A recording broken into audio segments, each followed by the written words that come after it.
Olá, bom dia, boa tarde. Nesse sábado letivo vai começar agora o nosso conteúdo de matemática, né? Nós vamos rever aqui o sistema decimal de numeração. Sim, nós vamos rever esse sistema, que é um sistema muito importante, tá? Que se dá, né, da nossa organização aí de entendermos como que vai as ordens dos números, né? Esse sistema é uma questão de sistema de contagem mesmo, né? E você já aprendeu isso desde o início do ano e no quarto ano. Mas aqui nós vamos relembrar esse sistema de numeração decimal, tá? Então, pessoal, a base do sistema de numeração decimal, e nós vamos trabalhar hoje no nosso livro didático, começando lá na página 51, nós vamos ver que a base desse sistema é de 10, tá? Então, vamos lá. 1, 2, 3, 4, 5, 6, 7, 8, 9, 10. E quando você precisa contar novamente, você volta. 11, 12, 13, 14, 15, 16, 17, 18, 19, 20. E assim você vai contando de 10 em 10, tá?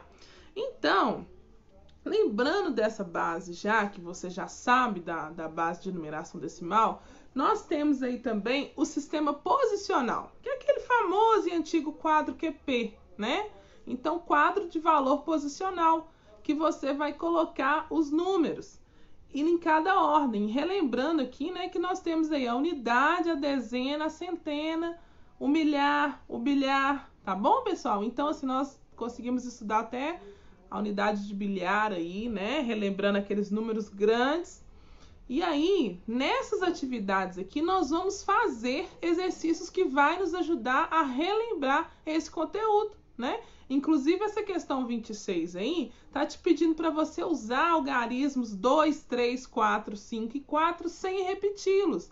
E aí você vai escrever o maior número que contenha 4 ordens. Um número par com 5 ordens, cujo algarismo maior de maior ordem seja o dobro dos algarismos das unidades simples, né? O menor número cuja ordem do maior valor seja a dezena de milhar. E o maior número ímpar com 5 ordens. Então, as ordens, né? Eu espero que todo mundo relembre disso aí.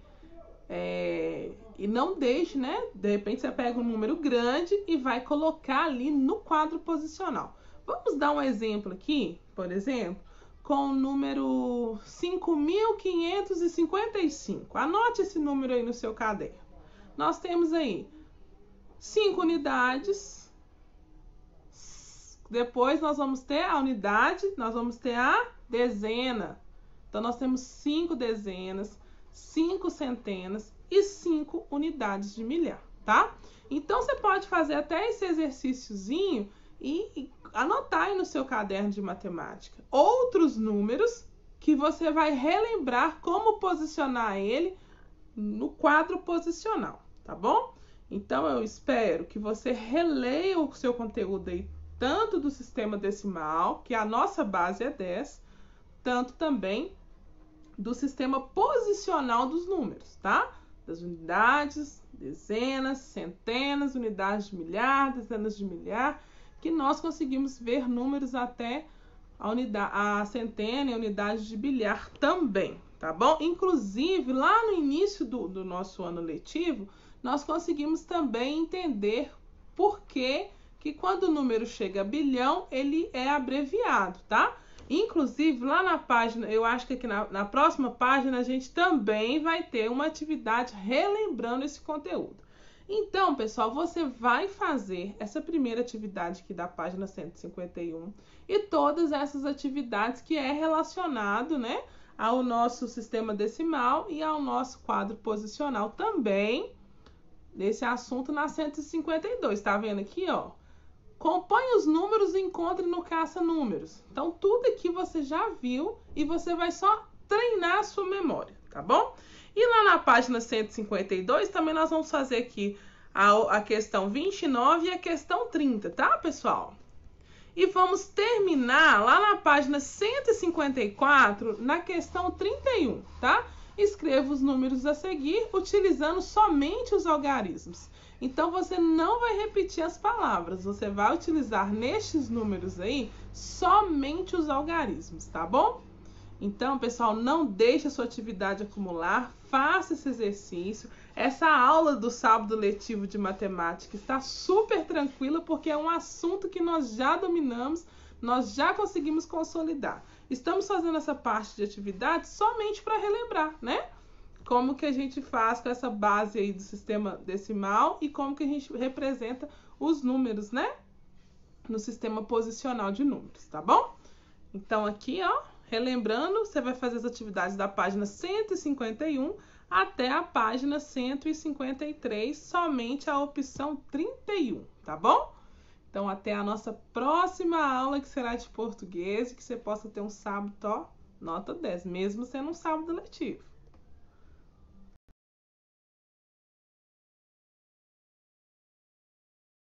Bom dia! Bom dia, começa o nosso conteúdo agora de ciências, deste sábado letivo, né? E hoje nós vamos lá na nossa unidade, do nosso livro didático, na página 114, porque hoje nós vamos comentar aqui as partes mais importantes do texto que fala sobre o sistema digestório, né? Que é um sistema responsável, né? Por uma parte aí onde que os alimentos vão percorrer, né? Como que vai se dar essa distribuição dos alimentos no organismo para se manter saudável, tá bom? Então acompanhe a leitura aí comigo das partes mais importantes, mas eu peço a você que leia todo o conteúdo da página, tá? A digestão é um conjunto de transformações que o alimento sofre para percorrer no interior do sistema digestório.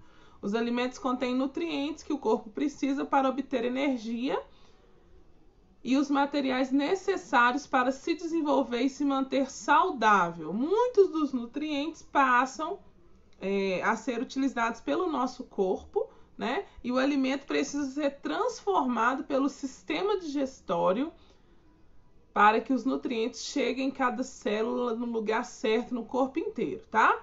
Que aí passa pelo sangue também e são distribuídos por todas as partes do organismo, tá? Então, pessoal, na página 115, nós conseguimos ver aqui uma imagem do que é esse sistema digestório, quais são os órgãos que compõem esse sistema, né? Então, nós vamos observar lá. E nós estávamos até discutindo numa live de segunda-feira sobre por que a boca pertence ao sistema digestório.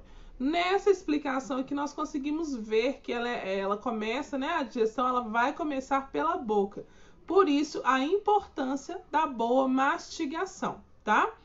A digestão começa na boca e nesse órgão os alimentos são mastigados, cortados, amassados e moídos. E o que é feito pela ação cujos vários tipos de dentes e da língua.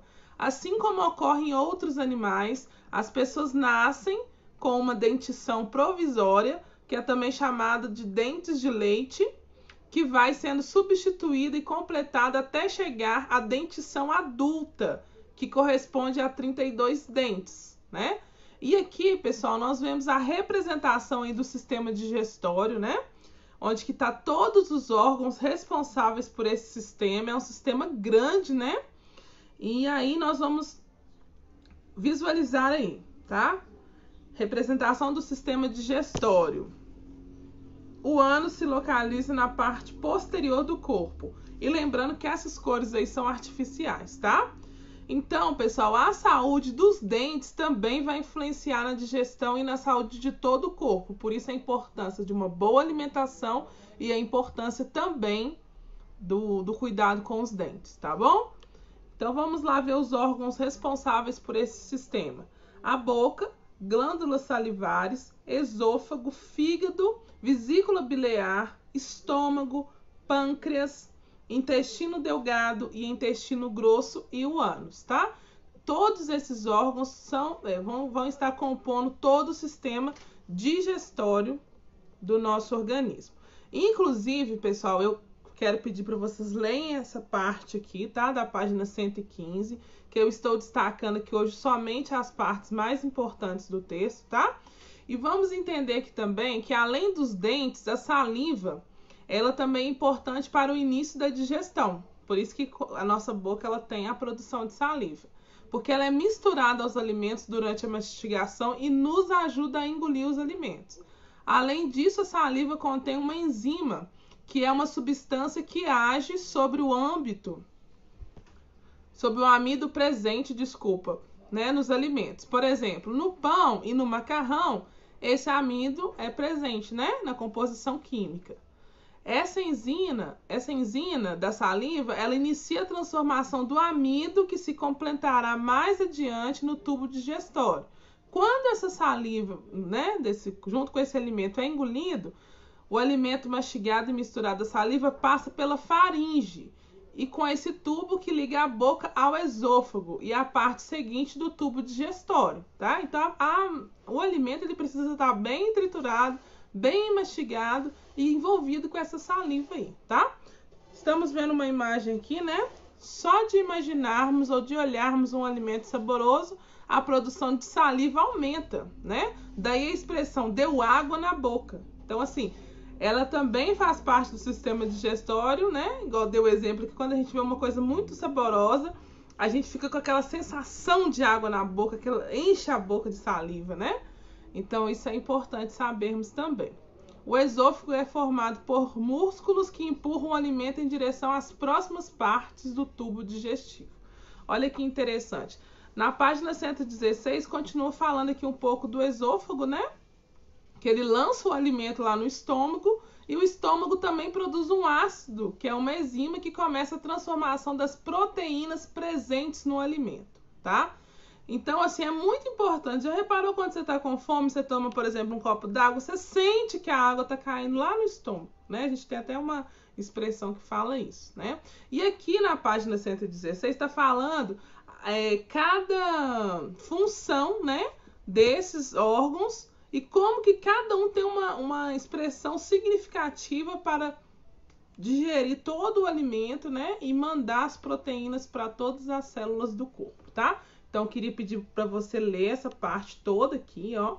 Inclusive, aqui tem até um cronogramazinho para você entender. Olha lá, o processo da digestão é a passagem do alimento que podem ser representadas resumidamente nesse esquema aqui, ó. A boca, que tem a saliva com a enzima, a faringe, o esôfago, o estômago, que lá vai ter o ácido mais as enzimas, depois vai para o intestino delgado, para o intestino grosso e libera no ânus as partes que não são importantes mais, né, do alimento, que seria o resto aí desse alimento que não vai ter mais utilidade para o organismo. É um esquema muito interessante, né, de todo o processo do sistema digestório aqui. E aí, gente, para a gente verificar como que essa bile, né, que produz no estômago, ela trabalha, nós vamos fazer o experimentando da página 117, tá? Ele é uma experiência simples que você vai fazer, tá? Os materiais são super simples, todos você tem na sua casa, então não precisa sair para comprar, tá? E aí, depois que você fazer o experimentando, aqui tá o passo a passo do experimentando, como que você vai montar e como que você vai entender a transformação, né, da bile, dessa ação da bile. Você vai responder 3 perguntinhas, 4 na verdade, né, dessa experiência, tá bom? Então, não deixe de fazer, né? E aí, eu gostaria, se possível, você me enviar uma foto que você fez essa experiência e respondesse aqui as questões, tá? A foto só da experiência que você vai me enviar no e-mail, tá certo, pessoal? Então, tá, não deixe de ler todo o conteúdo. Qualquer dúvida, anote suas dúvidas para a gente retirar as dúvidas na live. E não deixe também de acumular as suas atividades, tá? Nós vamos encerrar a aula de ciências por aqui. Daqui a pouco vai ter a nossa próxima aula, tá, pessoal?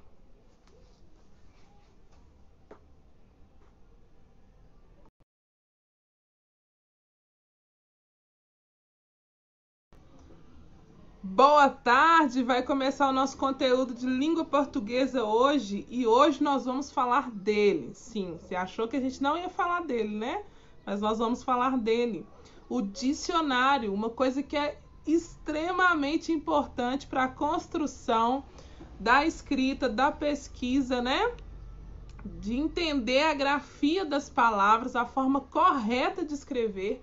E aqui no nosso material didático te mostra uma parte, sim, do dicionário, tá? Então, você vai pegar o seu livro didático e lá na página 141 e vai acompanhar que nós temos hoje para falar desse assunto, né? Um assunto bem importante. E nós já temos o hábito de fazer o uso do dicionário, né? Em sala de aula. E, inclusive, os nossos dicionários ficaram dentro do nosso armário.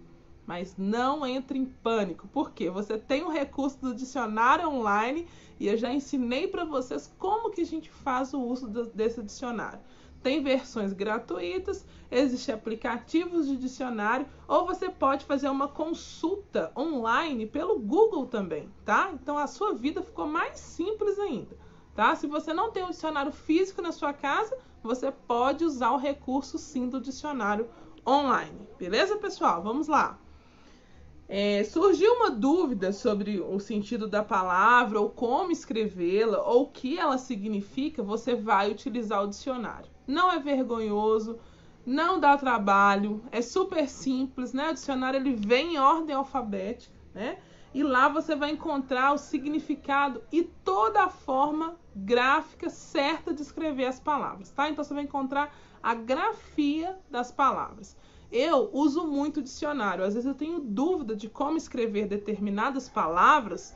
Eu vou lá no recurso do dicionário e tiro as minhas dúvidas lá, tá? Então, até hoje, e vou usar para sempre o dicionário, tá bom? Inclusive, nossa língua portuguesa tem milhões de palavras, né? É impossível gravar todas de forma correta, né? É treinando a leitura, é treinando a escrita que você vai conseguir essa evolução na sua grafia correta e na sua leitura correta e na sua fala, né? Como eu falei e falo muito nas nossas lives, quem ler muito, escreve melhor, pensa melhor e se comunica melhor, tá? É uma base aí. Se você conseguir melhorar a sua leitura, você vai melhorar tudo na sua vida, tá bom? Inclusive, você sabia que as palavras do dicionário aparecem geralmente no masculino e no singular? Pois é, uma curiosidade. E além disso, não encontramos diminutivos nem aumentativos no dicionário. Você sabia também que os verbos aparecem sempre no infinitivo, sem as flexões verbais? Pois é, isso tudo aí é uma característica do dicionário. E aí, pessoal, com base do nosso texto lá, né, o baile do caixeiro viajante, nós vamos consultar, né, algumas palavras que aparecem lá no texto e você vai trazer, né, o sentido consultando o dicionário, respondendo a questão 3 aqui. Por exemplo, a palavra contradança. O que essa palavra significa? Você vai colocar o significado dela aí, consultando no dicionário. E sobretudo, também você vai consultar o dicionário e vai colocar o significado aqui na questão 3. Tá bom, pessoal? Então, essa parte aqui da 141 tá tranquilo de resolver. Tá simples, tá claro. Qualquer dúvida você pode voltar no vídeo, tá? Ou anotar. É muito tranquilo de resolver porque nós do 5º ano já tem o hábito de usar o dicionário. Não é nada novo pra gente, né? Pessoal, inclusive, nós vamos deixar de fazer no conteúdo online a página 142, tá? Que é uma produção de texto, é uma narrativa de suspense. Você não vai fazer essa parte aí, tá? Que eu combinei com vocês que alguns conteúdos nós vamos, quando voltarmos, né, às nossas aulas presenciais, esses conteúdos vão ficar para fazermos em sala de aula, né? De acordo com a nossa estrutura de volta aí às aulas presenciais, tá? E também essa parte aqui de outras fontes também. Então, essa parte aqui da 142, você vai escrever, não vamos fazer no conteúdo online. E aí, pessoal, nós vamos ir lá no estudo da escrita na página 143 e nós vamos entender o uso do A e do A com H e acento, tá? Porque são duas regrinhas aí que usamos muito na forma de falar ou de escrever. Quando fala não dá para perceber a diferença, mas na escrita sim, dá para perceber a diferença. E às vezes é uma diferença que vai nos levar a errar algumas questões, tá bom? Há pessoas, tá vendo que no início da frase ele já utiliza o A, né? O H com A e o acento, que sentem medo do escuro. Imaginam sombras a poucos metros de onde estão. Observe essa frase aí. Ela foi escrita de forma correta. Há anos, as pessoas tentam entender seus medos. Daqui a alguns anos, com maturidade, alguns medos são vencidos.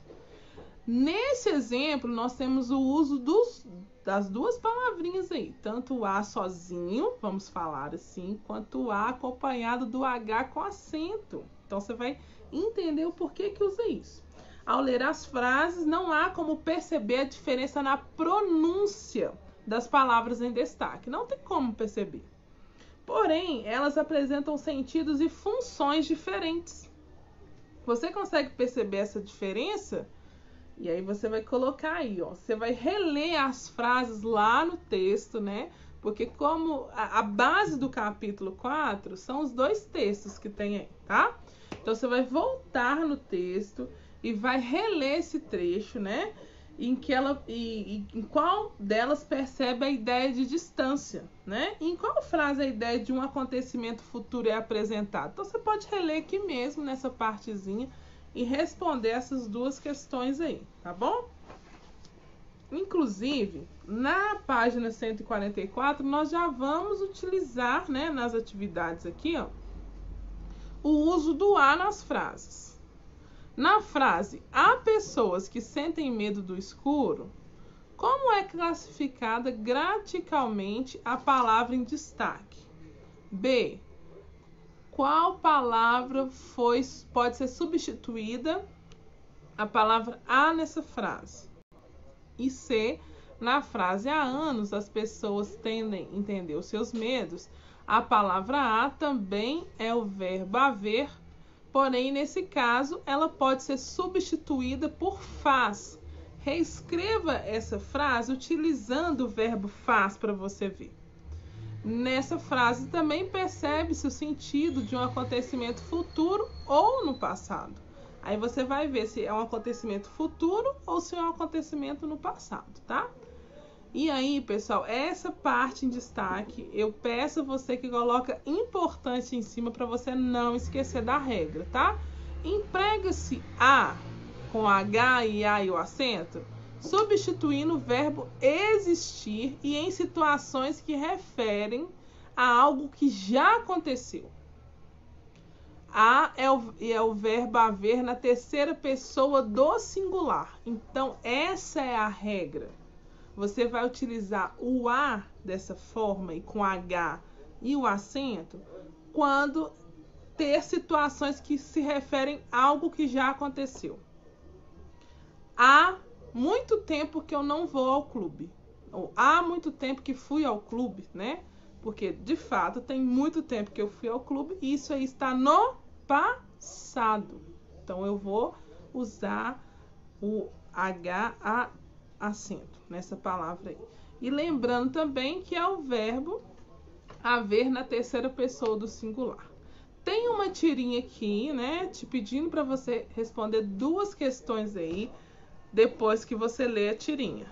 E também tem mais duas opções lá na página 145 de reescrever o texto do primeiro quadradinho, né, se ele se referisse a dois fantasmas. E na opção D, o que você concluiu com essa atividade, tá bom? Então, pessoal, hoje está uma aula mais tranquila, né? Por ser um sábado letivo, tá? Então, nós vamos fazer esse estudo da escrita aqui. E antes também essas atividades aqui do dicionário da página 141, tá? Então, é a 141, 143 e a 144. E termina lá na 145 na opção D, tá bom? Assista às aulas, façam as atividades. Qualquer dúvida eu estou disponível. Ô pessoal, no final do nosso vídeo a gente teve um problema técnico, tá? Mas ele vai ser resolvido agora. Lá eu tava falando que se você precisar, nós estaremos disponíveis no nosso canal de atendimento ou até mesmo no nosso e-mail de comunicação. E eu queria deixar aqui um abraço a todos os pais, ou pessoas que desenvolvem esse papel de pai, né? Eu perdi meu pai muito cedo, mas tive pessoas na minha vida que desenvolveram esse papel, tá? Um feliz Dia dos Pais, tudo corra bem para você e sua família, e estaremos juntos de novo na segunda-feira nas nossas aulas gravadas, tá, pessoal? Um abraço e tenha um bom final de semana!